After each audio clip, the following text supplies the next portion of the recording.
À la pompe à essence, actuellement, c'est un peu la soupe à la grimace. L'envolée des prix fait réfléchir les automobilistes, même ceux roulant au gasoil. Il me semble que c'est un 92. Alors? C'est un peu cher, mais bon. J'envisage plutôt de limiter la consommation comme on peut. Mais je suis retraitée, donc on peut gérer différemment. Je pense surtout à ceux qui travaillent et qui n'ont pas d'autre choix. En revanche, pour l'homme au pistolet bleu, la facture sera moins salée. Après une modification, sa voiture peut rouler avec le carburant le moins cher du marché, moins d'1 € le litre. C'est le bioéthanol qui va très bien, qui marche très bien comme le super, et puis en plus il est moins cher que le super, donc je pense que c'est l'avenir. Ceux qui cherchent à faire des économies ont une solution.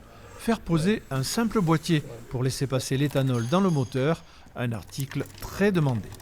On est sur 5-6 boîtiers posés par semaine, donc il y a un rush parce que le prix de l'éthanol est à 0,90 et le prix du diesel, lui, est à 1,90. Donc voilà, les clients ont vite fait le calcul. D'autres moyens de transport économiques existent en agglomération. Les vélos notamment ont du succès. Il y a une prise de conscience par rapport au prix du carburant, aussi à l'environnement. Donc on a clairement des questions par rapport à ça et une demande plus importante. Malgré la hausse affolante du prix du carburant, le trafic routier autour de Périgueux reste toujours très chargé.